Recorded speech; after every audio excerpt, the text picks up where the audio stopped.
Price lord 11th December. ಇಂದು ಯೇಸು ನಿಮ್ಮನ್ನು ನೋಡಿ ಹೇಳುವ ಮಾತು ಏನೆಂದರೆ, ಸುಮ್ಮನಿರು. ಯೇಸು ಎದ್ದು ಬಿರುಗಾಳಿಯನ್ನು ಗದರಿಸಿದರು ಮತ್ತು ಅಲೆಗಳಿಗೆ, ಸುಮ್ಮನಿರು, ಶಾಂತವಾಗು ಎಂದು ಆಜ್ಞಿಸಿದರು.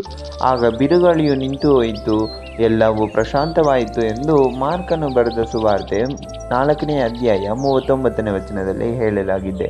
ಯೇಸು ಅವರ ಶಿಷ್ಯರುಗಳ ಜೊತೆ ದೋಣಿಯಲ್ಲಿ ಹೋಗುವಾಗ ದೊಡ್ಡದಾದ ರಭಸ ಗಾಳಿ ಬೀಸಿತು, ಅಲೆಗಳು ಕೊಂದಳಿಸಿತು. ಆಗ ಅವರ ಶಿಷ್ಯರುಗಳು ಹೆದರಿ ಯೇಸು ಹತ್ರ ಹೋಗಿ, ಯೇಸುವೇ, ನಾವು ಸಾಯುತ್ತಿದ್ದೇವೆ, ನಿಮಗೆ ಚಿಂತೆ ಇಲ್ಲವಾ ಎಂದು ಕೇಳುತ್ತಿದ್ದಾರೆ. ಆದರೆ ಯೇಸು ಎದ್ದು ಗಾಳಿಗೆ ಆಜ್ಞಯಿಸಿ ಸುಮ್ಮನಿರು ಎಂದರು. ಅದೇ ರೀತಿಯೇ ನಮ್ಮ ಜೀವನದಲ್ಲಿ ಕೂಡ ಯಾವುದಾದ್ರೆ ಕಷ್ಟ ಸಂಕಟ ಅಂತ ಬಂದಾಗ ಮೊದಲು ಯೇಸು ಹತ್ರ ಹೇಳಬೇಕು. ಆತನಿಂದ ಆಗದೇ ಇರೋ ಕಾರ್ಯ ಏನೂ ಇಲ್ಲ. ಆತನು ಬಿರುಗಾಳಿ ಮತ್ತು ಅಲೆಗಳನ್ನೇ ಸುಮ್ಮನಿರು ಎಂದವರು.